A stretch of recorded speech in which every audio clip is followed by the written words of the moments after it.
Заримдаа магтан дуу маш чанга сонсоход их хэрэгтэй ашигтай байдаг. По очень простой причине. Маш энгийн шалтгаанаар. Мир всю неделю забивает наши уши. Энэ дэлхий бүтэн 7 хоногийн турш бидний чихийг элдв янзын юмар дүүргэсэн байдаг. Стресс на работе. Ажил дээр боо стресс. Сплетни какой-нибудь соседки. За нэг хөрсөн бас янз бүрийн ховж ярина. Плохие новости. За тэгээ янз бүрийн муу мэдээ.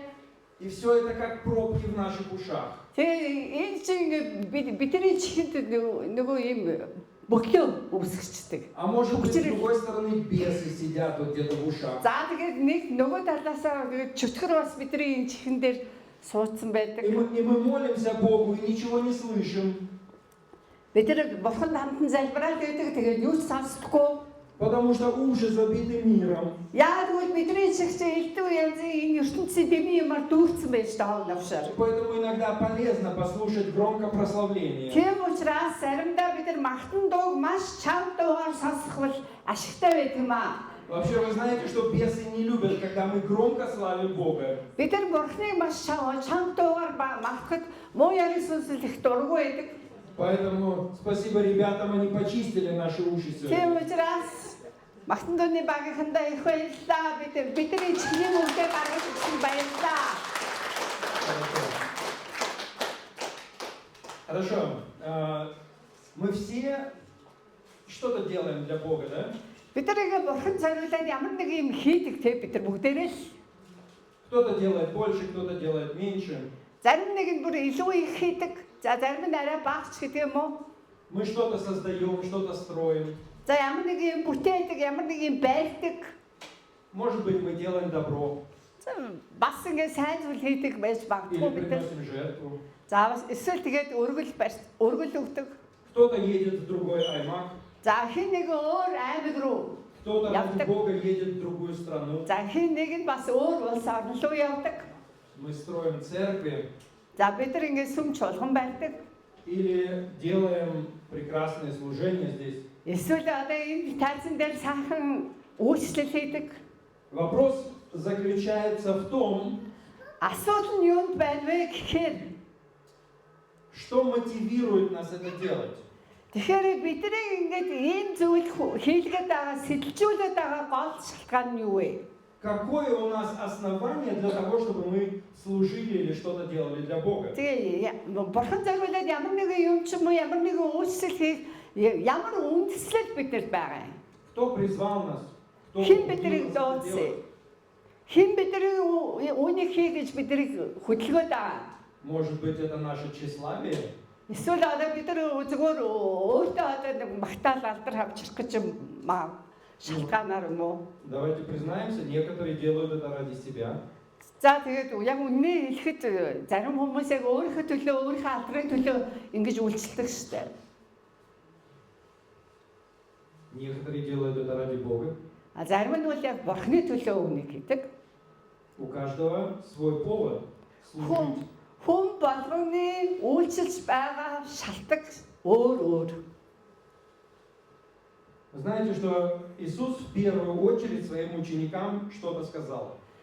Тэр Есүс хамгийн түрүү өөрийнхөө шавнарт юуны түрүү юу хэлсэн бэ гэхээр В самом начале, когда бүр анх Он уходил на небеса, одоо тэнгэр илүү мандахынхаа өмнө, явахынхаа өмнө кто знает, что Он сказал? шавнартаа юу хэлсэн бэ? Та нар санаж байна уу? Санаж байгаа юм байна уу? Он сказал: сидите и ждите. Тэгээ тэр юу хэлсэн бэ гэхээр энд суугаад хүлээж байгаарай гэж хэлсэн. Он не сказал: все, я пошел, а теперь вы идите и делайте всю работу. Тэр за би одоо ингэ явлаа шүү тэнгэрлөө. Та нар одоос ингэ яваад тест хийгээд байгаарай гэж хэлээгүй. Ученики так и не знали, что им делать. Тэгэхээр тэр шавнар нь бол юу хийхээ мэдэхгүй байсан шүү дээ. Поэтому он сказал: сидите Тийм и учраас ждите. эндээ үлдээд эндээ суугаад тэгээд хүлээгээрэй гэж хэлсэн. Пока Дух Святой не сойдет на вас. Ариун сүнсний хүч эртэл та нар хүлээгээрэй гэж хэлсэн. Мы можем много делать, Бид нар маш их зүйл хийж болно. но при этом Бог не сказал нам это делать. Гэхдээ тэгээд бас бурхан яг энийг хий гэж хэлээгүй. Очень важно, прежде чем мы что-то для Царства Небесного делаем, нам нужно получить приказ. Тэнгэрийн хаанчлалын төлөө ямар нэг юм хийхээсээ өмнө харин түүнийг сонсож түүний тушаалыг бид нар биелүүлэх ёстой, сонссон байх ёстой. Потому что все, что мы делаем, Яа тэгвэл бидний хийж байгаа бүх юм служим ли в церкви, одоо сүмд үйлчилж байна уу? что-то делаем в семье, Эсвэл гэр бүлдээ ямар нэгэн үйлчил хийж байна уу? делаем добрые дела. Сайн зүйл, сайн үйлс Это все будет проверяться Богом. энэ бүхэн бүгдээрээ бурхнаас шүүгд шалгагдах юм аа. Это все будет проверено, на каком основании ты это делаешь. Ямар үндсэн дээр та үүнийг хийж байгаа вэ гэдэг чинь шалгагдах юм аа. Помните, в Библии написано, Библиэд бичсэн байдагсаа санаж байна уу? один строит свой дом на камне, Нэг нь өөрийнхөө байшинг чулуун дээр барьсан. а один строит свой дом на песке. Харин нөгөө нь зүгээр л хэлсэн дээр барьсан. Поэтому любое наше дело будет проверяться. Тийм учраас бидний бүх үйлс бүгдээрээ шалгагдах юм аа. На каком основании мы это строим? Ямар үндсэн дээр барьж байна вэ гэдэг чинь шалгагдах цаг Из ирнэ. каких побуждений мы это делаем? Тэгээд бас ямар шалтгаан сэтэлжүүлэлтээр үүнийг хийж байгаа вэ гэдэг чинь бас Может, это мои эмоции? эсвэл зөвхөн сэтгэл хөдлөлөөрөө хийж гэнэ үү? Вы знаете, я помню в одной немецкой церкви Нэг герман сүмд пастор разрешил всем пророчествовать. пастор нь бүх хүнд иш үзүүлэхийн бэлэг аваасыг Он зөвшөөрсөн байсан. сказал, если ты думаешь, что у тебя есть пророчество, выходи вперед и можешь говорить. Хэрвээ танд ямар нэгэн иш үзүүлэх байна гэж бодож байвал иш үзүүлэх иржээвэл гараад энд тайзан дээр хэл иш үзүүл. Сначала один вышел, потом второй. За нэг хүн гарч ирээд дараа дахиад нэг хүн гарч А ирээд потом кто-то подумал, ну если он вышел, то я тоже выйду. дараа нь гэсэн чинь нэг хэрвээ тэр гарч байгаа бол за би ч гэсэн гараад иш үзүүлээ гээл. А потом третий подумал, я тоже так могу, а я что, не такой крутой, как они? Тэгээд би ч гэсэн эдгээр шиг ингэж чадна штэ гээд нэг нь дахиад л яг тэм сэтлэр гарч При ирсэн. этом Бог молчал. Бурхан гэхдээ дугаал байсан. Это люди из своих побуждений выходили вперед. Харин тэр хүмүүс яг өөрийнхөө бодлын улмаас тэр энэ тайзан дээр гарч ирж Потому что байгаа гэсэн. спорили между собой. Яагаад гэвэл тэд нар хоорондоо өрсөлдөөд тэр өрсөлдөөний улмаас гарч ирж иш Все, үзүүлсэн. что мы делаем, Бидний хийж байгаа бүхэн будет проверяться, из какого побуждения ты это делаешь. тэг ямар шалтгаанаар ямар сэтэлжүүлэлтээр хийж байна гэдэг нь шалгагдах боллоо. Мы можем строить свое служение из соломы. Бид нар өөрийнхөө энэ үйлчлэлийг зүгээр сүрлээр барьчих бас болдог. Но Бог Магадгүй. проверяет все огнем. Харин бурхан галаар шалгах юм аа. И когда придет Дух Святой, Тэгээд ариун сүнс ирэхэд все, что построено на песке, бидний элсэн дээр барьсан зүйл байвал все, что мы сделали ради себя, бид нар яг өөрийнхөө төлөө өөрийнхөө улмаас хийсэн бол оно будет смыто тэр энэ бүхэн чинь бүр угаагаад арчигдана. и не имеет никакого смысла в Царстве Небесном. Тэгээд Тэнгэрийн хаанчлал ямар ч утга учиргүй байх болно. Поэтому Иисус сказал, следите, Тийм учраас Иесус ингэж хэлсэн. Та нар хүлээж байгаарай. пока Дух Святой Ариун не сүнс сойдет эртэл на вас. ариун сүнс эртэл хүлээж байгаарай гэж загсан. Аминь. Амен. Аллилуйя. Халелуя. Смотрите, Иисус Христос пришел на эту землю, Есүс Христ энэ дэлхий дээр ирээд чтобы произвести определенные действия. за тодорхой зүйлийг одоо үйлдэж хийхин тулд ирсэн. Иисус не пришел просто, чтобы погулять здесь. Зүгээр л энэ дэлхий дээр ирээ жаахан ингэ цаг нөхцөө зугаалж агаад явчих гээгүй. Много сотен и даже тысяч лет до Его прихода Тэгээд хэдэн зуун жил хэмээн хэдэн мянган жилийн өмнө түүнийг ирэхээс өмнө пророки что-то сказали. иш үзүүлэгсээр ямар нэгэн юм хэлжсэн тий. Пророки сказали, что придет Спаситель Иш үзүүлэгсээр хэлэхдээ и аврагч ирнэ. сделает вот это и вот это. Аврагч ирээд энийг хийх боллоо гэж хэлжсэн. И когда Иисус пришел, Тэгээд Есүс ирэхэд все 4 Евангелия говорят об одном. За тэгээд дөрвөн сайн мэдээ төгс энэ сайн мэдээний дөрвөн ном бол яг нэг зүйлийн тухай хэлж ирсэн. Что Иисус исполнил все, что было о нем сказано. Тэгээд Есүс түүний талаар иш үзүүлсэн хэлсэн зүйлийг бүгдийг гүйцэтгсэн гэж хэлсэн. Сам Иисус говорит, Есүс өөрөө ингэж хэлсэн. и да сбудется реченное в Писании через пророков. Тэгээд энэ бичвэр дээр, бичээс дээр иш үзүүлэгчээр дамжуулан хэлсэн бүхэн бүгд биелэгдэх болтугай гэж хэлсэн.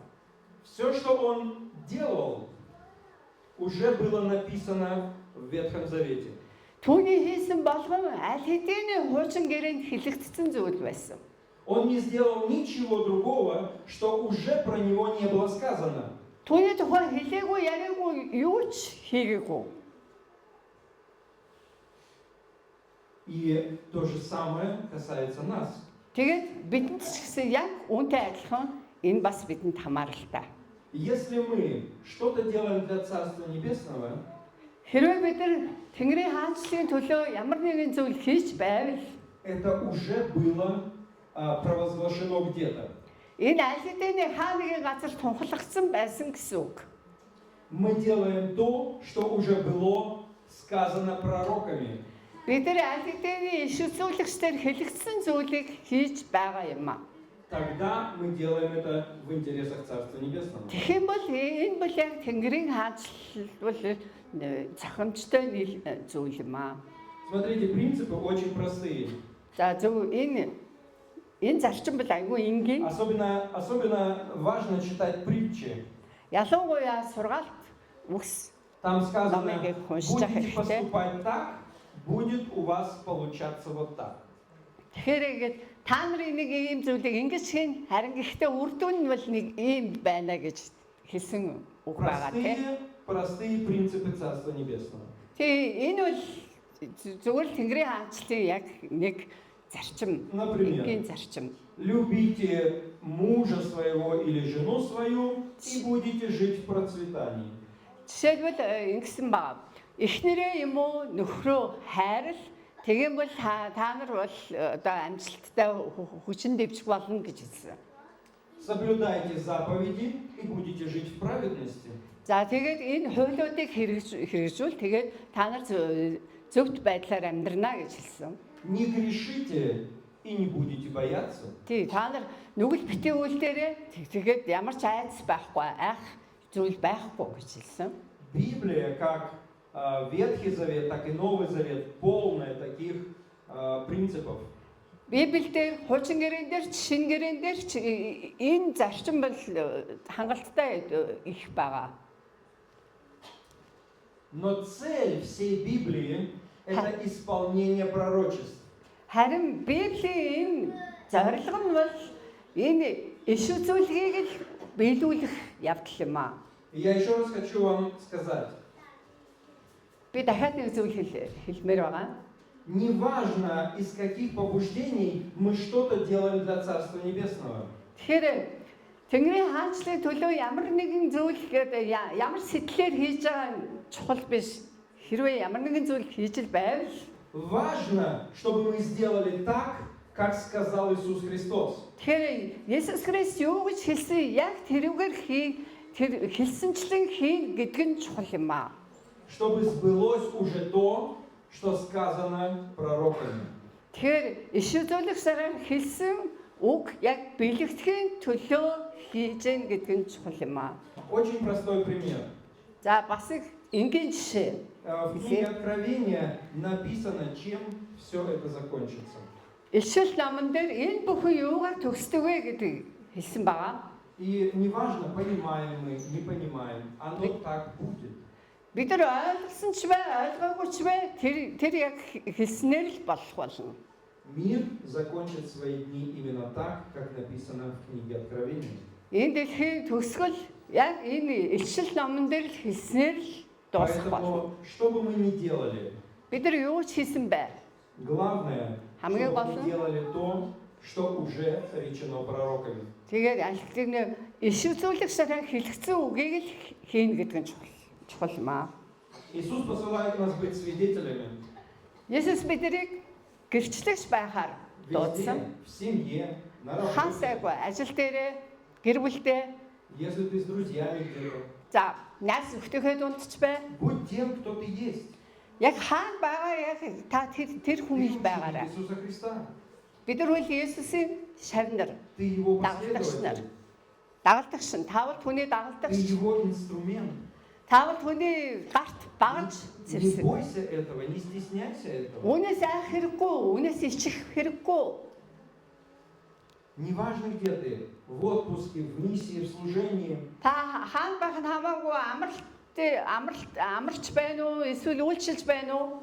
Смотрите, в Деяния 1 глава, 8 стих, Үйлс 1-р бүлгийн 8 дээр написано: харин ариун сүнс та нар дээр ирэхэд та нар хүчийг олж тэгээд Иерусалим бүх Евдээ Самари. Аха. Иерусалим это значит дома. Иерусалим гэдэг бол таны хувьд гэр бүл гэсэн. Значит, вы Гэртээ. будете свидетелями у себя дома. Тэгэхээр та өөрөө гэр бүлийнхээ хүрээнд та гэрчлэг Дальше гэсэн үг. стоит и во всей Иудее. Тэгээд цаашаага ингээд бүх Евдээ гэсэн байна. Это значит во всей стране. Евдээ гэдэг чинь одоо бүх улс даяар гэсэн үг. Таны байгаа газрын улс И даяар. дальше стоит и до Самарии. Тэгээд цаашаага Самар хүртэл гэсэн байна. Это значит в других народах, у язычников. За энэ бол ингээ хайр үндэснүүдэд гэсэн үг. Бусад улс оронд И гэсэн. даже до края земли, Тэгээд тэр байтугай тэгээд дэлхийн хязгаар хүртлээ гэсэн байна. по всему миру. Энэ бол дэлхий даяар явна гэсэн үг. Вот это то, где Иисус призывает тебя служить. Тэгэхээр энэ Есүс таныг хаана үйлчлэх вэ гэж дуудсан Это то, талбар что бол уже энэ про тебя байна. написано. Энэ бол таны тухай бичигдсэн зүйл юм аа. Но для этого нужно в Него поверить. Тэгэхээр үүний тулд та юуны дөрөв үүнд итгэх хэрэгтэй. Нужно принять Его Слово в свое сердце. Тэгээ энэ түүний үгийг яг зүрх сэтгэлдээ бүр хүлээн авах И мы хэрэгтэй. знаем, что это непросто. Тэгэхээр энэ бол амаргүй зүйл гэж Ученики, апостолы не верили до последнего момента. элчнэр, дагалдагч нар эцсийн мөч хүртлээ яг үүнд итгээгүй байсан. Когда они ходили с Ним, они не до конца понимали, что Он хочет. Есүсийг дагаад явж байхдаа бид нар бол яг юу хүсэж байна гэдгийг яг бүрэн сайн ойлгоогүй байсан. Даже когда Он умер и воскрес, они все равно еще сомневались, что им делать. Тэр байхгүй тэр үхээд дахиад амилчгаад байхад хүртэл тэдний эргэлзээний дотор Потому байсан. что мы люди, Яг л бид нар зүгээр суулаараа мы хүн не учраас. боги. Бид нар бурхан биш шүү дээ. Мы не можем знать больше, чем мы видим, слышим или переживаем. Бид нар үнэхээр энэ харж байгаа, мэдэрч байгаа энэ мэдэрхүүгээс илүү зүйлийг бид нар И поэтому Чатко. должно было что-то произойти, чтобы активировать учеников Христа. тэгэхээр Христийн дагалдагч нарыг үнэхээр ингээд нэг итгэвчүүлэх ямар нэгэн юм болох ёстой байсан. Чтобы ты и я Учир нь та би активировались бид нар бүр итгэвчээд и стали делать то, что полезно Царству Небесному. итгэвчээд тэгээд Тэнгэрийн хаанчлалд ашигтай зүйл үйлдэж хийж Чтобы мы эхлэх могли юм. принять Бога всем сердцем. Бид нар Бурхныг бүр бүх зүрхээрээ хүлээн авахын И вы тулд знаете, когда ученики это сделали, тэгээд шавнар нь яг үүнийг хийхэд у нас есть плод. бид нар үр жимстэй болно. Это почти 3 миллиарда верующих христиан сегодня. Өнөөдөр бол 3 миллиард Христ итгэгч байгаа. Потому что ученики поверили. Яг л тэр дагалдагч нар нь итгэсэн. Но что же произошло? Тэгээд юу болсон бэ гэхээр Иисус дал Духа Святого. тэгээд Есүс ариун сүнсээ өгсөн. Иоанна 14 глава 16-18 стих. Иохан 14-ийн 16-аас 14-16-аас 18. Би эцгээс гуйхад тэр та нарт өөр туслагчийг өгнө. Тэр нь та нартай үрд хамт байна. Тэр бол үнний сүнс бөгөөд түүнийг харахгүй мэдгүйгээс болж ертөнц түүнийг хүлээн авч чадахгүй. Тэр та нартай хамт байх бөгөөд та нарын дотор байх тул та нар түүнийг мэднэ. Прежде чем Би та нарыг уучруулж харахгүй мы гэнэ. начинаем служение, Бидний үйлчлэл эхлэхээс өмнө Иисус сказал: сидите И ждите, Есүс суугаад хүлээж байгаарай гэж загсан. пока не сойдет на вас Дух Святой, Ариун сүнс та нар дээр эртэл хүлээж байгаарай гэж хэлсэн. который даст вам все силы, Та нарт хүчийг өгт. Та нар хүлээж байгаа хүч, мөн чиглүүлэг өгт. в котором вам нужно будет служить. Та нарт хаашаа яаж үйлчлэх тэр хүчийг бөгөөд чиглүүлгийг өгтөл хүлээж байгаарай гэсэн. Поймите, что это уже написано про тебя. Энэ бол аль хэдийн таны тухай бичигдсэн зүйл. Может быть, ты уже в этом служении Духа Святого, а может быть, ты еще получишь это откровение. За, та энэ ариун сүнсийн хүчийг аль хэдийн авсан мэдсэн байж болно. Эсвэл та повторите еще раз. Может быть, ты уже в служении Духа, Тэ аль хэдийн тэр үйлчлэлээс үсийг хүлээгээд авсан байж болно. но может быть, тебе еще надо посидеть и подождать, пока Дух Святой Гэхдээ откроет арай тебе. хараахан хүлээж аваагүй танд хүлээх цаг бас байгаа байж болох юм. Но это будет, Гэхдээ дараа нь энэ болно гэсэн. потому что в Деяниях Библиэд 2 гэсэн. глава Яг үл Үлс 2 дугаар бүлэг дээр мы также читаем. бас Үлс 2-оос бид нар ингэж уншиж болно. Внезапно сделался шум с неба и сошел Дух Святой. Гэвэтхэн Тэнгэрээс шуугаан ирээд тэгээд ариун сүнс ирсэн гэж. И все Ось хоёроос ученики харж байна. наполнились Духом Святым. Тэгээд бүх шавнар бүх хүмүүстэнд ариун сүнсээр дүүргэгдсэн. И тогда они встали и пошли проповедовать. Тэгээд тэд нар хүчээр ариун сүнсийн хүчээр дүүргэгдээ тэгээд босоод тэд нар намлахаар эсийн үгийг тунхаглахаар явцгаасан. Если бы они пошли до того, как Дух Святой сошел на них, их бы убили. Хэрвээ ариун сүнсийн хүчийг хүлээлгүйгээр тэд нар төрүүлээд явцсан бол тэд нар алуулчихч байсан байх. Если бы Петр сказал, я теперь главный, я поведу вас за собой, Хэрэг Петр магадгүй би бол одоо гол хүн юм би та нарыг дагуулад явна гэж то сайхан это байж не байна. привело бы ни к чему. Тэгээ энэ үегээд юунд ч хүрэхгүй ямар ч амжилтанд хүрэхгүй Иисус байсан баг. сказал, сидите и ждите, Есүс суугаад хүлээж байгаарай гэж хэлсэн. пока сойдет на вас Дух Святой. Ариун сүнсийн хүчийг эртэл та нар хүлээгээрэй гэж Он даст хэлсэн. вам силу. Тэр та нарт хүчээг өгнө. И Петр встал Петр и пошел проповедовать. босоод шууд намлсан. До этого он говорил, нет, я не знаю Иисуса Христа. Харин тэрний өмнө тэр Петр яаж исэн бэ гэхээр үгүй би Есүсийг мэдэхгүй штэ гэж.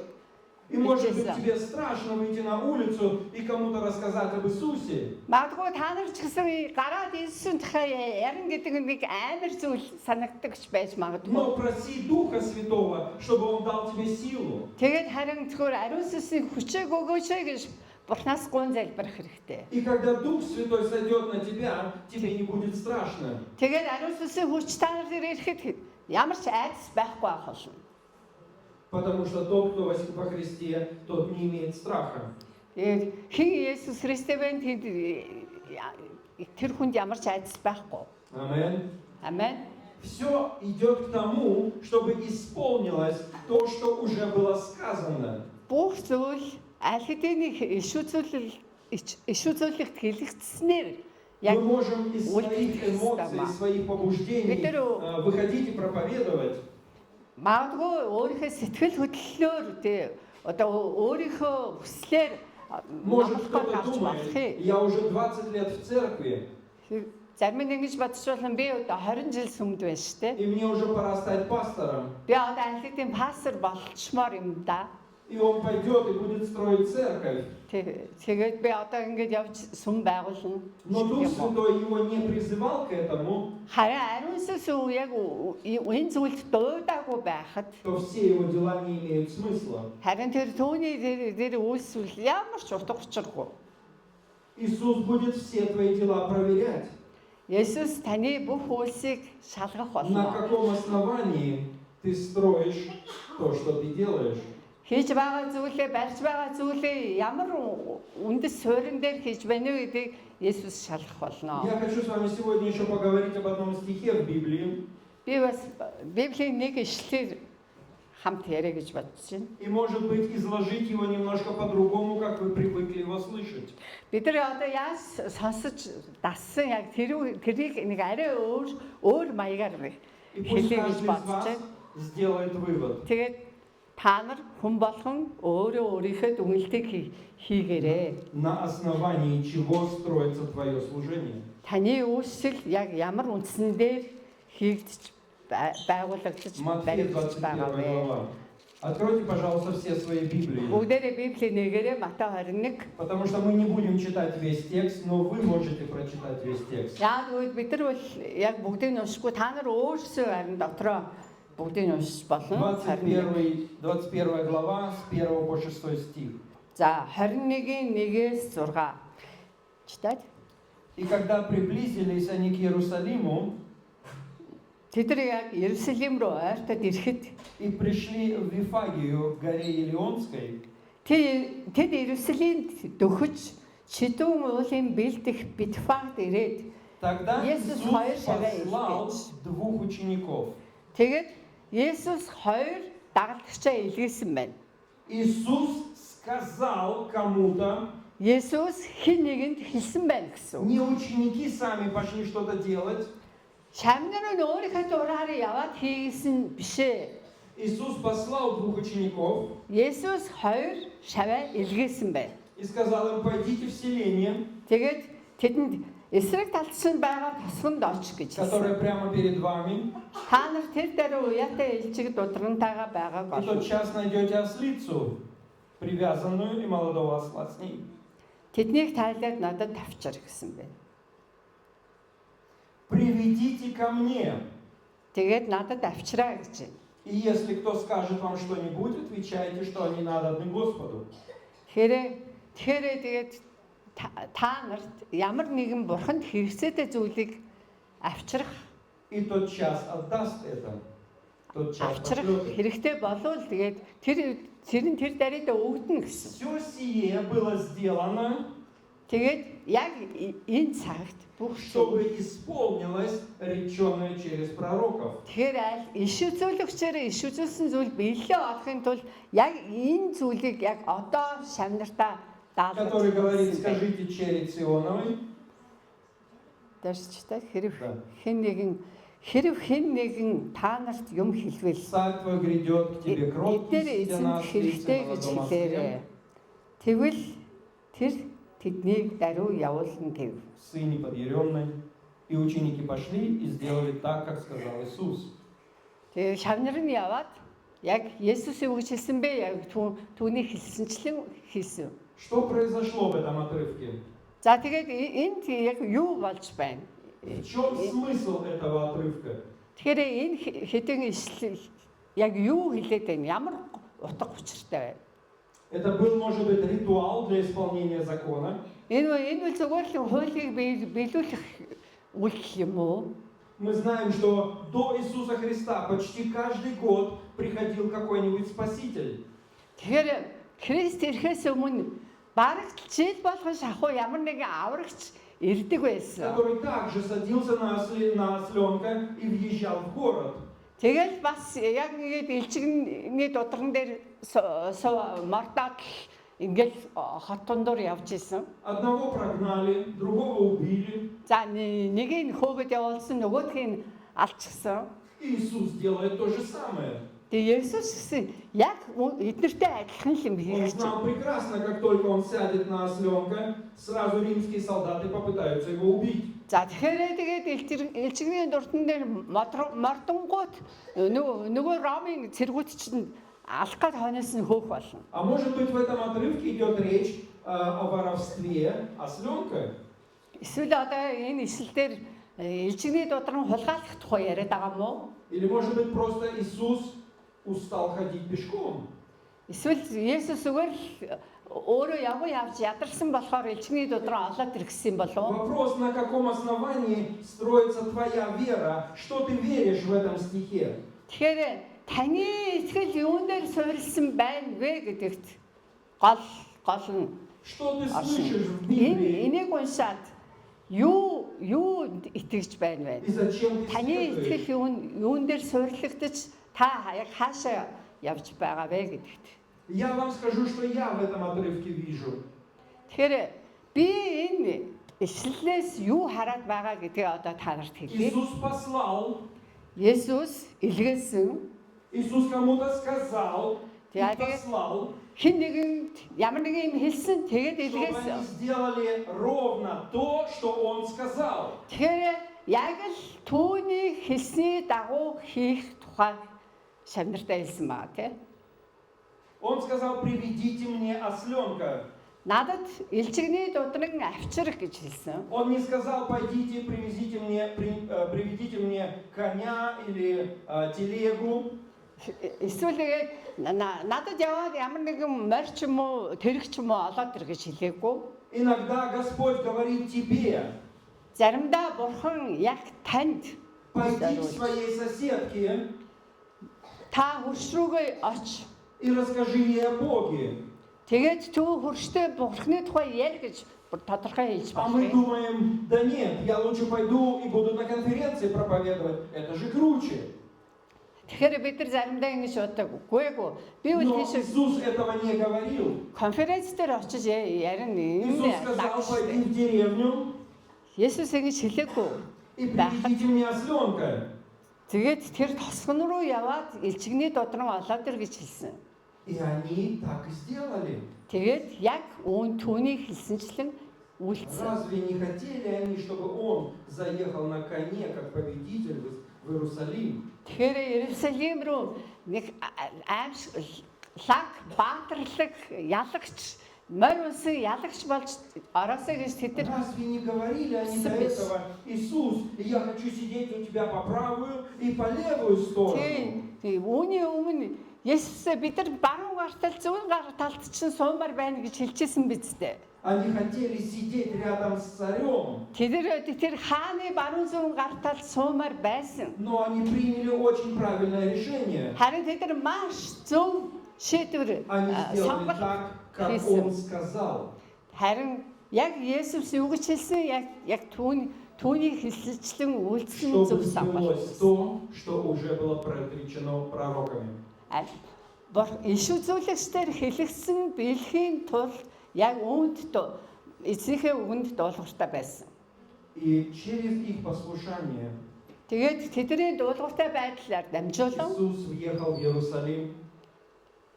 Иесус Иисус въехал в Иерусалим, За тэгээд Иесус Иерусалим руу яваад и люди кричали ему: «Осанна, Осанна, выше». тэгээд илжгээ унаад Иерусалим руу орж ирэхэд хүмүүс Хосана хамгийн дээд нэгэн гэж бүгдээрээ ойролцоож Только потому, что они байсан. сделали именно то, что Господь хотел, чтобы они сделали.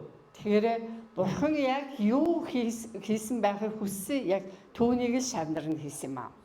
И дальше Иисус посылал своих учеников в другие селения. Тэгээд өөрийнхөө дараа нь өөрийнхөө шавнарыг өөр тасгтуудаар Он сказал: явуулсан. идите, проповедуйте, Тэгээд яваад номлоцгоо тунхаглацгаа гэж исцеляйте больных, хэлсэн. Өвчтөе хүмүүсийг эдгээ гэсэн. проповедуйте Царство Небесное. Тэнгэрийн хаалчлалын талаар номлоцгоо гэж хэлсэн. Он не сказал: оставайтесь со мной и учитесь. Тэгэхээр миний дэргэд байгаад надтай хам байгаад тэгээд сураарай гэж тэр Он хэлээгүй. сказал: идите, Зүгээр тэр явцгаа гэж идите хэлсэн. и веруйте, Тий, явцгаа тэгээд итгээрэй гэж хэлсэн. чтобы сбылось Писание. Яг энэ бичвэрээр бичсэн зүйл яг биелэгдэхийн тулд Как узнают другие о Царстве Небесном? бичвэрийн үгийг яг мэдүүлэхийн тулд хэрвээ явахгүй бол хэн мэдх юм бэ? Только Тэр хүн дээр если мы авчиж пойдем в хэлэхгүй бол. другие селения. Тийм учраас эдгээр өөр тасгтуудаар явсан. Он послал нас также в другие селения, чтобы мы отвязывали ослов и ослиц. Биднийг ч гэсэн өөр тасгтууд руу явуулж биднийг бас элчигний додрон авчраа гэсэн даалгавар өгөөд явуулж болох юм. Знаете, некоторые люди как ослы и как ослицы. Зарим нэгэн хүмүүс л одоо яг элчиг шиг Упрямые, амар зөрүүд. которые держатся за что-то старое. Ямар нэгэн хуучин зүйлээсээ бүрсдэг. Может Таг быть, за какую-то зурчдаг. религию. Магадгүй бүр А может быть- шашимч байж болно. Может быть, за какие-то традиции. Эсвэл зүгээр нэг таны нэг уламжлал Но яс зашил байж болно. когда Иисус тебе это скажет, Харин Есүс танд хэлэх юм бол поедь в Дарнот, доронд яваа гэж танд тушаах юм бол и там вот в синем доме будет осел. тэгээд тэнд нэг хөх байшин байгаа. Тэр хөх байшингийн дээр Он нэг там уже элчиг давно байгаа. живет. Давно живет. Он там уже давно живет. Тэгээд энэ элчиг аль хэдийн тэнд аль хэдийн энэс хойш амьдарч байгаа. Отвяжи его и приведи его ко мне. Тэгээд уяагийн тайлаа тэрийг над руу аваад ирээ гэж. Потому что пришло время, и он будет тебя слышать. Тэгээд цаг нь болохоор таныг сонсно. Люди иногда привязаны короткой веревкой к своему корыту с едой. Тэгээд хүмүүс ингээ өөрийнхөө До своего корыта с едой они привязаны. амар ингээд юм уяатай бүр юм хүлээтэй байдаг. Они не хотят ничего делать, у них есть еда. Тэгээд л ерөөсөө тэрэндээ уягдсан хоол бэлэн байна. И они боятся для себя принять что-то новое. Ямар нэгэн шинэ зүйлийг хүлээж авахаасаа айдаг. Иногда люди связаны страхом. Заримдаа ингээд айдсаас их айдстай байдаг. Тэр айдсаараа хүлэгдсэн байдаг. А иногда люди, как ослы, привязаны какими-то переживаниями. За эсвэл нэг өнгөрсөн ийм хуучин ийм зүрх сэтгэл нь ямар нэг юм мэдрэмж тэр мэдрэмжэндээ бас хүлэгдсэн байдаг. Но когда Иисус говорит тебе, пойди в это селение, Харин Есүс таныг тэр тосгон руу яваа гэж хэлэхэд то сбудется реченное Писанием. тэгэхээр бичээсээр бичигдсэн иш үзүүлэг нь яг биелэгдэх учиртай юм аа. Однажды меня спросили, Надаас нэг удаа ингэж асуусан. что ты сделаешь ради своего ребенка? Та чи өөрийнхөө хүүхдэд төлөө юу хийх вэ гэж хэлсэн. Когда речь идет о каком-то чужом осле, За ямар нэгэн өөр одоо хэний чин нэг элчигний тухай мы не ярьж особо байхад такие горячие, чтобы что-то делать. бид нар бол тэгээд нэг тийм амар энийг нэг тийм халуунаар ойртноор хүлээж Но авах готовы ли мы идти, готовы ли мы исполнять волю Бога, если речь идет о наших детях? харин бидний хүүхдүүдийн тухай яг асуудал яригдаж байхад бид нар Бурхны хүслийг биелүүлж явах бэлэн үү?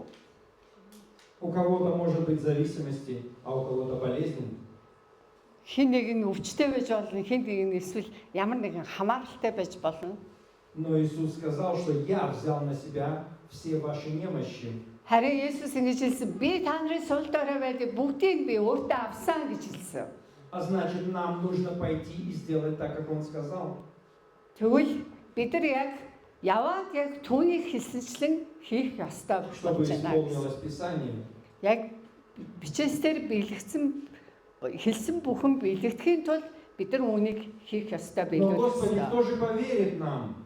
Тэгээд Бурхан минь бид нар хэн итгэх юм бэ гэж бид нар бодож болно. И тут вопрос, на каком основании строится твоя вера? Тэгэхээр таны итгэл яг юун дээр юу барьж байгуулагдчих байна вэ гэдэг На асуулт чем энэ дээр. строится твоя вера? На твоих амбициях? Таны итгэл юун дээр суурилгагдчих байна вэ? На Таны личных хувийн интересах? хүсэл үү? Хувийн сонирхол уу? Может быть, тебе просто нравится стоять здесь на сцене? и Эсвэл круто зүгээр видеть? тэгээ олны өмнө энд ингэж зогсож байхын танд таалагддаггүй. Что побуждает тебя служить? Тэгэхээр таныг тэр үйлчлэл хүргээд юу ямар шалтгаан үйлчлэлд хүргэж байгаа вэ? Если ты не вошел в завет, Хэрвээ та яг тэр одоо гэрээний дотор ороогүй бол если ты не доверился Богу до конца, хэрвээ та эцэг хүртэл яг бүрэн бурханд итгээгүй бол то твое служение, возможно, разрушится. магадгүй таны үйлчлэл нурж магадгүй шүү. И оно не имеет никакого смысла для Царства Небесного. Тэгээд Тэнгэрийн хаанчлалд ямар ч утга учиргүй. Когда Даже мы входим в магадгүй. завет с Богом, Харин бид нар яг бурхантай яг гэрээн дотор когда мы байхад исполняем то, что Он сказал, тэгээд яг түүнийг хэлснийг бид нар биелүүлэхэд мы заключаем завет, бид нэр с ним. түүнтэй яг гэрээ хийж байгаа гэсэн Тот үг юм самый байна. завет, который он заключил со своим народом. Тэр өөрийнхөө ард түмэнтэй яг байгуулж байсан гэрээтэй адилхан. Мы умираем для себя. Умираем для себя Бид нар өөрийнхөө төлөө нас бардаг тийм үү? и оживаем для Царства Небесного. Харин өөрийнхөө төлөө өгөхөд, өөрийнхөө амьдралыг өгөхүүлээд Тэнгэрийн хаанчлалын төлөө бид нар дахин амьлах юм аа. Мы уже не боимся, кто что о нас скажет. Бид нар харин аль хэдийн айхаа болдог. Хэн юу хэлэх вэ гэдэг айдас байхгүй болчихно. Мы уже не переживаем, что скажет мир, что скажут люди. Бид энэ дэлхийг бидний юу гэж хэлэх вэ? Хүмүүс намайг юу гэж хэлэх вэ гэдэг талаар бүр санаа зовж айхаа Потому болдог. что мы уже живем интересами Царства Небесного. Яа тэгвэл Тэнгэрийн хаанчлалын сонирхлын дагуу, хүслийн дагуу бид нар амьдарч эхэлж байгаа учраас юм аа. Очень часто мы даже это не осознаем, Бид нар олон удаа яг үүнийг бүр сайн ойлгож ухаардаггүй. что когда ты в обетованиях, в завете с Богом, Та Бурхны амлалт гэрээ дотор ты байхад делаешь свой шаг для служения, который Он сказал сделать, яг түүний хий гэсэн тэр үгийн дагуу та үйлслийн төлөө нэг алхам хийхэд в этот момент легионы ангелов тэгэхээр тэр нөгөө тэр олон моёрын сүс вместе с тобой делают этот шаг. уучлаарай. Моёрын сүс биш нөгөө олон тэнгэр элчнэр төг түмэн тэнгэр элчнэр тантай хамт алхам хийх юм аа. Когда, давайте я повторю, когда мы верою начинаем что-то делать, Бид нар итгэлээрээ ямар нэгэн зүйл хийж эхлэхэд легионы ангелов стоят за нашей спиной и идут вместе с нами. тэр төг түмэн тэнгэр элчнэр бидний ард зогсож байдаг юм аа. Амен. Если мы делаем то, что есть часть плана Библии, Хэрвээ бид нар яг энэ Библийн хэсэг мы исполняем то, что сказал Иисус Христос. хэлсэн биелээ олох гэж байгаа юм аа. Нам не нужно изобретать что-то новое, нам нужно исполнить то, что уже сказано. Бид нар ямар нэгэн шин зүйл бодож олох гэдэг хэрэггүй хайгаад байх хүлээгээд байх. Хэрэггүй харин аль хэдийн энэ бичвэр дээр бичигдсэн зүйлийг бид нар үйлдэж хэрэгжүүлэх хэрэгтэй юм аа. Иерусалим встретил Иисуса как царя. Иерусалим тэгээд Есүсийг яг хаан мэт хүлээн авсан. Потому что ученики пошли и сделали так, как Он сказал. Яг тэгвэл шавнар нь яг түүний хэлсэлчлэн хэлсийг яг биелүүлсэн. Я думаю, для каждого из нас это очень важное время. Одоо бидний хувьд хүн болгоны хувьд маш чухал цаг гэж. Чтобы мы делали то, что сказал Иисус Христос. Маш чухал цаг. Тэгээд Есүс юу хэлсэн бэ гэдгийг хийх ёстой цагаа. Давайте отложим в сторону свои переживания, За тэгэхээр би өөрсдийнхээ санаа зовоод бүхнийг бүгдээрээ ингээд хажууд тийш нь тавиад өөрийнхөө хувийн хүслийг бартам зан и начнем делать то, что полезно для бүгдийг Царства хажууд Небесного. тийш нь тавиад харин Тэнгэрийн хаанчлалын төлөө бид нар ямар нэгэн чухал зүйлийн төлөө хүчин зүтгэе гэж. Он сказал, сидите и ждите. Тэр харин гэхдээ сууж Пока хүлээж сойдет на байгаарай. вас Дух Святой, Хүлээж байгаарай. Түр хүлээгээрэй. Ариун сүнсний хүч эртэл хүлээгээрэй гэж чтобы хэлсэн. потом вы пошли в силе. Тэгээ та нар ариун сүнсний хүчийг олоод явтлаа. И Хүлээгээрэй исполнились гэсэн. все пророчества. Тэгээд иш үзүүлгийн үг бүгд биелэгдэхийн тулд энэ цагийг, энэ мөчийг Амен. хүлээгээрэй. Амен. Хорошо, будьте благословенны. За тэгээд та нар ивэгдэх өрөвдөх болтугай. Стройте Царство Небесное на основании, которое есть Слово Божие. Тэгэхээр Бурхны үгэн дээр суурлагдсан яг үйлчлэл цаашаага өрөмж өгч Хорошо, болтугай. будьте благословенны. За, бурхан та нарыг ивэх болтугай.